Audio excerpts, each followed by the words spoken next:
Allez-y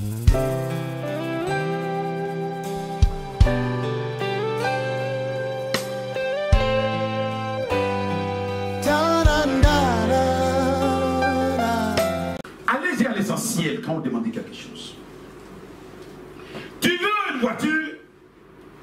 Tu veux une maison? Mes chers parents, écoutez-moi bien.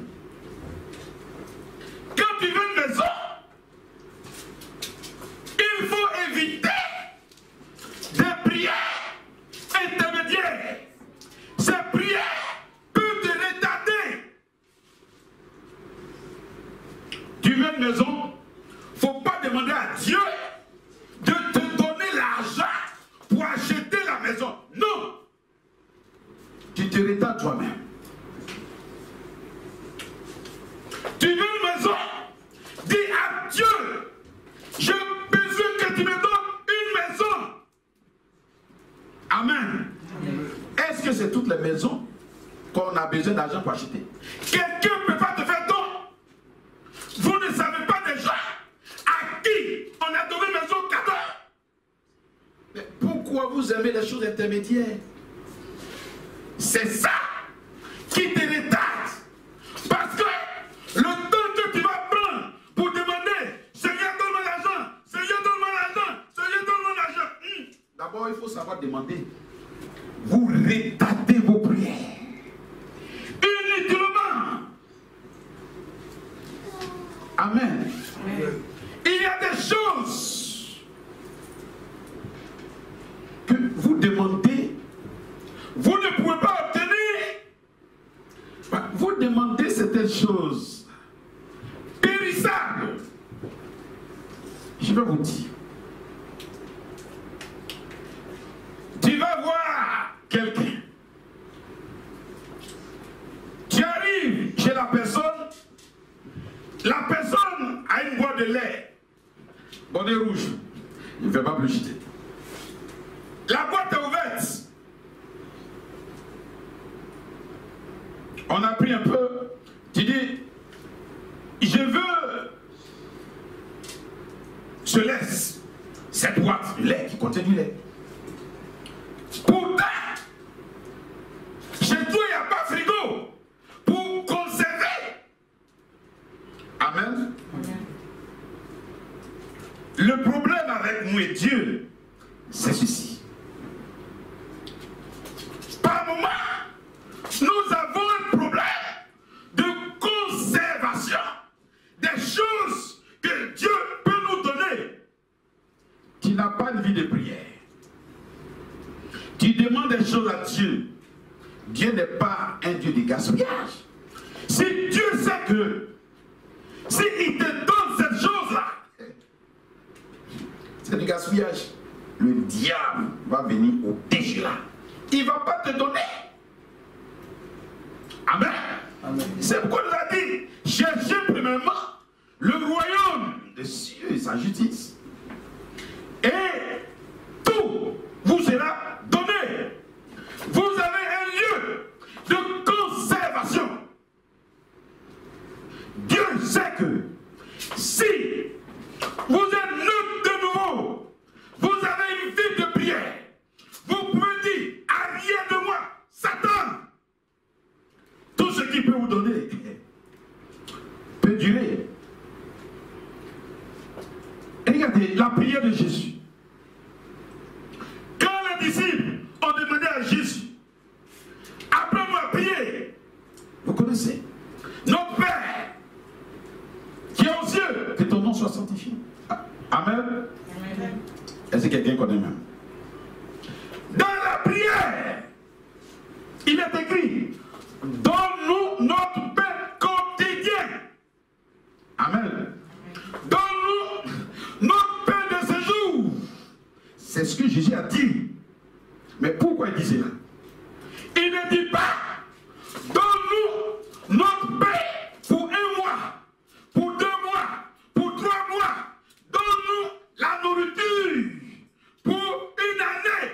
Parce que vous n'avez pas les moyens de conservation de ce que Dieu va vous donner. Amen. C'est pourquoi j'ai dit, donne-nous notre pain quotidien.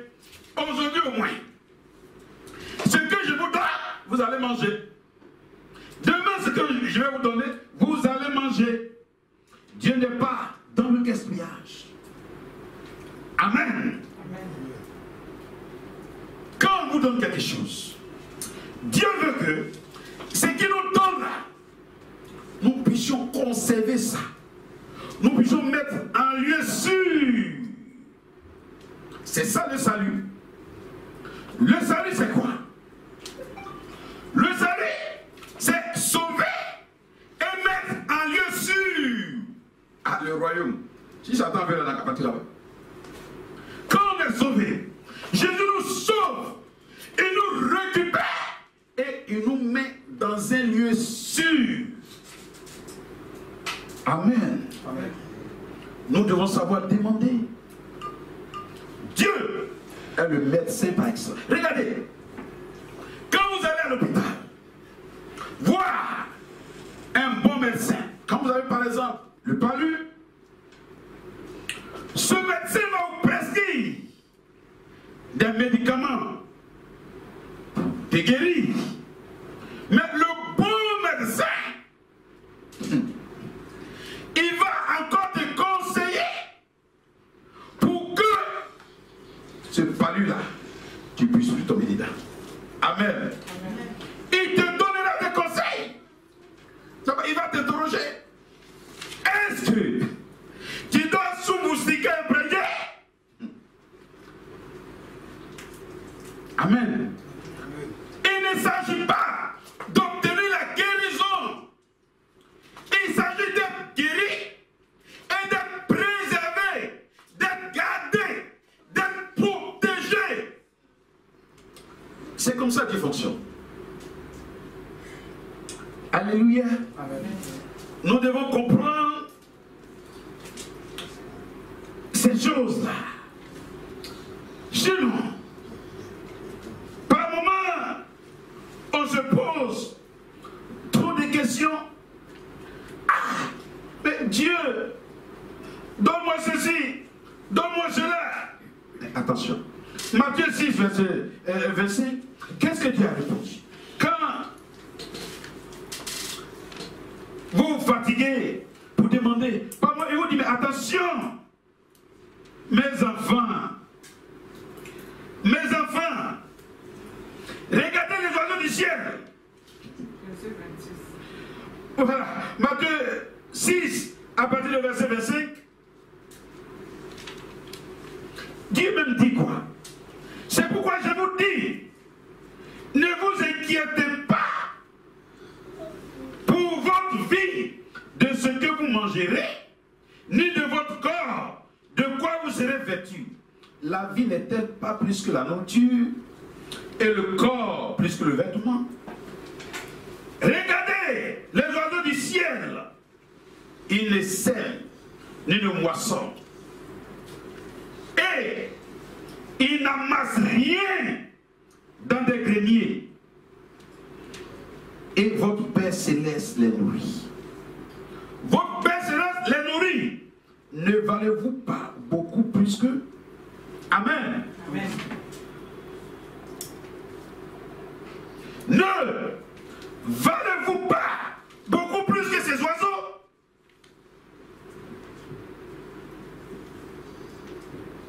Vous demandez, vous n'obtenez pas parce que vous demandez mal. Je suis en train de dire, une fois de plus, pourquoi nous demandons et nous ne recevons pas? Vous demandez, vous n'obtenez pas à cause de votre fondement.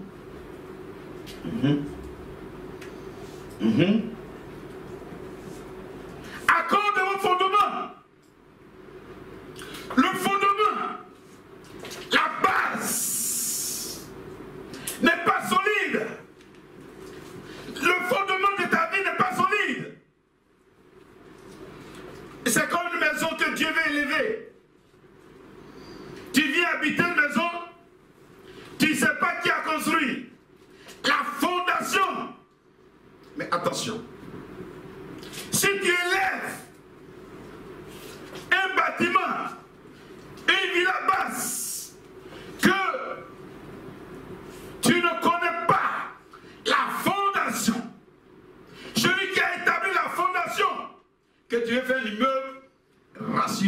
ça va s'écouler.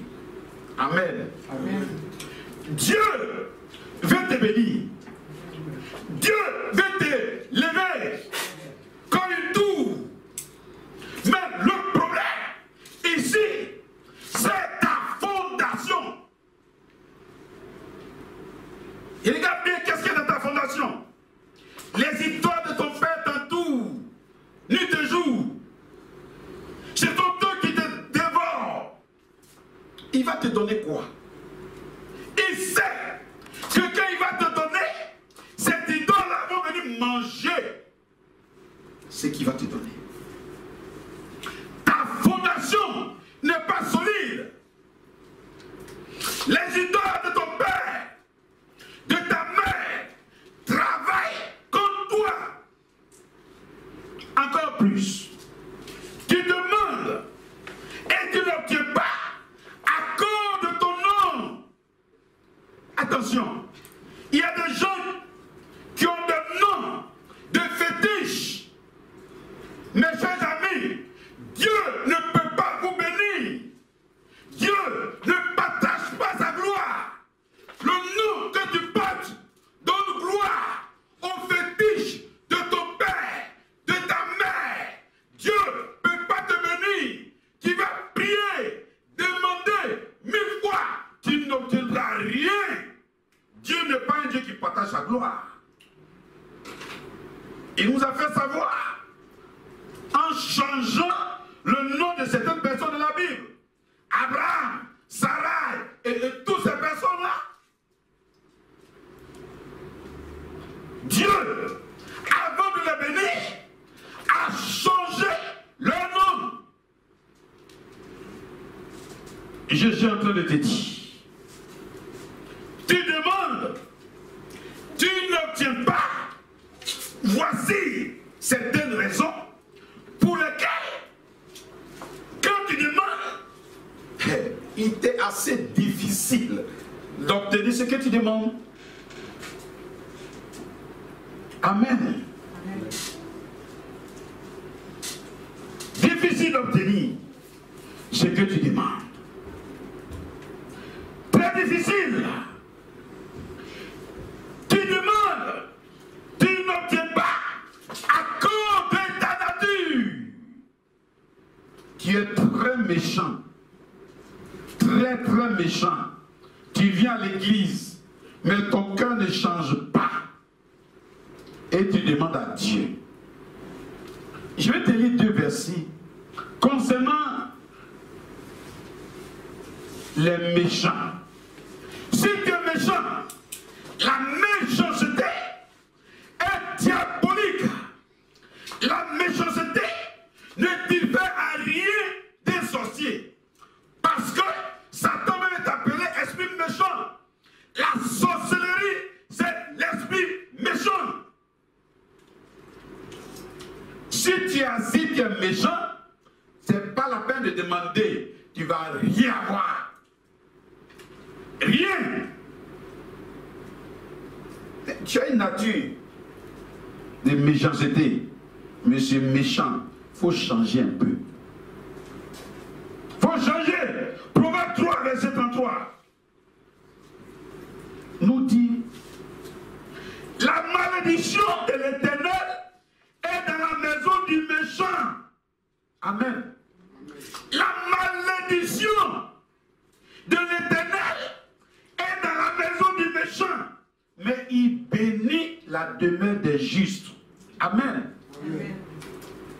Si tu es méchant, la malédiction de Dieu est dans ta maison. Ce n'est pas la bénédiction. Attends, Dieu, Dieu ne peut pas se contredire. Lui-même, Dieu, sa malédiction est dans ta maison. Et puis il va envoyer ta bénédiction. Non, Dieu n'est pas dans ça. C'est pourquoi tu dois changer. Il faut être gentil un jour. Ce que tu gagnes, il faut partager. Même nourriture que tu prépares, tu ne veux pas donner aux gens. Quand tu vois les gens venir là, tu fermes. Amen. Un monsieur, il a fait comme ça, il a vu son ami venir, il a préparé bon quelques-nous de hérisson. Il a vu derrière lui, son chien est venu, il a tout mangé. Amen. Ah!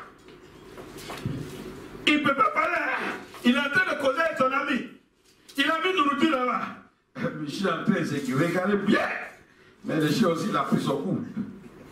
Quand le monsieur est parti là, il a frappé. Amen. C'est pas bon d'être méchant. C'est pas bon d'être méchant. Des fois, méchant là, méchanceté là, ça dessert. Amen. Amen. Un autre passage de Proverbe 10. On est tous dans Proverbe. Proverbe 10, verset 16. Il est écrit: l'œuvre du juste est pour la vie.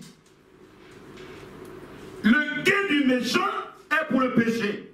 Amen. Le gain, ce que le méchant gagne là, il va pécher avec ça. Le gain du méchant, c'est pour le péché. Ah, mais pourquoi tu vas te donner? Il sait que tu es méchant. Et quand il va te donner là, tu vas pécher avec ça. Il ne peut pas. Il ne peut pas. Le méchant ne peut rien obtenir. Tu demandes, tu n'obtiens pas parce que tu n'es pas humble. On va te donner, tu vas faire farouéa avec ça. Dieu ne peut pas te donner. Tu demandes, tu n'obtiens pas à cause de tes mauvaises pensées. Oui, tu as trop de mauvaises pensées. Et ça là, si j'ai eu, c'est que je vais leur montrer. Il m'a qu'à rester là. Yeah. Ça là, actuellement je ne travaille pas. Hein. Les gens qui travaillent ne me donnent pas l'argent. Hein. Mais quand je vais travailler, c'est que je vais leur montrer. Mes chers amis, mauvaise pensée aussi. Dans Proverbe 15, verset 26, il nous parle aussi de ceux-là aussi. C'est ces gens qui ont des mauvaises pensées. La Bible nous dit, les pensées mauvaises sont en horreur à l'Éternel. Les pensées mauvaises, Dieu n'aime pas. Dieu a ça en horreur. Dieu déteste. Mais les paroles agréables sont pures à ses yeux. Les paroles agréables sont pures aux yeux de Dieu. Mais les pensées mauvaises sont en horreur à l'Éternel. Dieu fuit les personnes qui ont mauvaise pensée. Tu as mauvaise pensée, ce n'est pas la peine de t'approcher devant Dieu et demander quoi que ce soit. C'est pourquoi il a dit, quand tu fais ton offrande là, si tu as quelque chose contre ton ami là, il faut aller demander pardon, te réconcilier avant de faire offrande. Alléluia. Amen. Mes chers amis, je suis venu te dire quelques mots. En quelques mots, pourquoi nous demandons et nous n'obtenons pas? Pourquoi? Voici les raisons. Nous ne savons pas ce qui convient de nous de demander à Dieu. Non seulement, nous ne savons pas comment demander et nous ne savons pas ce qu'il faut demander. Sinon, Dieu a tout prévu pour nous. Dans 1 Corinthiens 3, verset 21, ce passage-là que vous connaissez bien. Je vais terminer aujourd'hui. Je vais terminer par là. Dans 1 Corinthiens 3, verset 21, je vais terminer.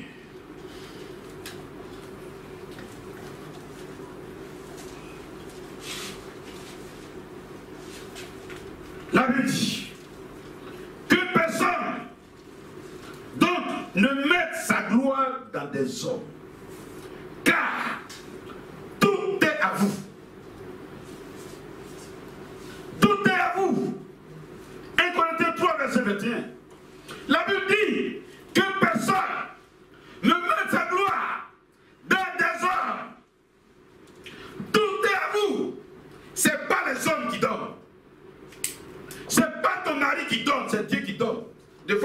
l'argent, il ne veut pas donner, il fait malin cadeau. Il ne sait pas que c'est à cause de toi, Dieu l'a béni. Il y a des hommes méchants comme ça. Alléluia. Il dit tout est à vous. Soit Paul, soit Apollos, soit Céphas, soit le monde, soit la vie, soit la mort, soit les choses présentes, soit les choses à venir. Tout est à vous. Vous êtes à Christ et Christ est à Dieu. Ce qui est à toi, normalement, est-ce que tu as besoin de demander? Tu n'as pas besoin de demander. Tu prends ce qui t'appartient. Ce qui est véritablement à toi. Tu prends. Mais tu ne peux pas prendre parce que tu n'es pas encore fils de Dieu. Tu n'es pas encore fils. La Bible dit, tout ce que Dieu a créé, tout appartient à Dieu. Il a créé pour sa gloire. Tout appartient, mais tu n'es pas un enfant de Dieu. Je suis désolé. Si tu es véritablement un enfant de Dieu, tout ce que tu veux, tu peux obtenir. Parce que Dieu dit, tout est à toi. Mais si tu es véritablement un enfant de Dieu, tu n'as pas besoin d'ouvrir la bouche. Tu ne fais que prendre. Tu ne fais que prendre. Tu ne fais que prendre. Amen. Amen. Je vais te dire que il est vrai que nous sommes tous des chrétiens. Il ne faut pas te négliger. Dieu est capable de tout te donner. Amen. Tu as de la valeur. Tu as de la valeur. Tu as du prix aux yeux de Dieu. Il faut savoir te conduire. Dieu a dit tout est à vous. Tout. Tout est à vous. Mais si tu penses que tu as de la valeur, mais pourquoi tu te minimises? Pourquoi tu te négliges? Voilà la question. Pourquoi tu as des pensées mauvaises? Des pensées de petitesse. Il ne faut plus jamais faire sortir ces mots. Ça là, je ne peux pas. Oh. Est-ce que je peux avoir voiture? Je peux avoir maison? Est-ce que là, il faut laisser. Il faut savoir que Dieu a dit, tout est à moi, tout. Tu ne sais pas comment Dieu te voit. Tu as de la valeur. Attention. Mais ce que tu fais là, c'est ce qui bloque la main de Dieu dans ta vie. Dieu veut œuvrer dans ta vie. Dieu veut te bénir. Il veut t'élever. Il veut transformer ta vie. Il veut te donner. Il veut te demander. Vous allez obtenir pour que votre joie soit parfaite. Écoutez-moi. Est-ce que celui qui a de l'or sur lui peut aller se promener au black? Non, non. Il faut mettre des chaînes comme ça, long comme ça. Les chaînes des brières. Mets-toi et puis va aller te promener au black. Où il y a les bandits là? Marcher les diamants. Où il y a les bandits? Il y a de l'or sur toi. Quand il y a de l'or sur toi, tu sais les hommes que tu dois pratiquer. Tu sais là où il faut bâtir. Mais pourquoi tu te plais à aller dans les boîtes de nuit? Ah! C'est black. Boîte de nuit, nu. Black veut dire noir. Pourquoi tu te plais? Pourquoi tu aimes le conseil Chanel? Des piquets. Je ne dis pas l'autre nom. Vous aimez ça? À écouter des chansons Chanel. Aller dans ces concerts sataniques démoniaques. Mais tu es en train de te faire petit. Tu es en train d'aller au black. Détruire la gloire de Dieu qui est en toi. Tu prends ton temps à regarder les films Chanel. Et vous pensez qu'il y a des gens qui ont le temps pour ça? Qu'ils sont bénis, ils sont riches là. Et vous pensez qu'ils ont le temps pour ça? Mais attention. Voilà pourquoi tu n'es pas béni. Prends-toi au sérieux.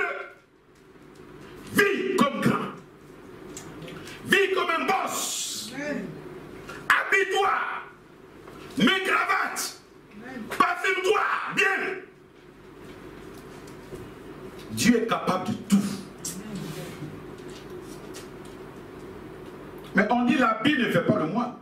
Mais on reconnaît le moine par son habillement aussi. Dieu se l'habille, lave, repasse bien. Partout, quand tu dois sortir, il faut bien te s'habiller. Quand les gens vont te voir, ils sont en train de proclamer la bénédiction sur toi. La femme, on dit qu'elle est bénie. On dirait que Dieu est en train de la bénir. Ils sont en train de prononcer, ils sont en train d'élever. Ton ennemi est en train de t'élever. Ton ennemi veut t'élever. Ton ennemi veut t'élever. Je veux que tu te lèves, alléluia. Lève-nous, nous allons prier.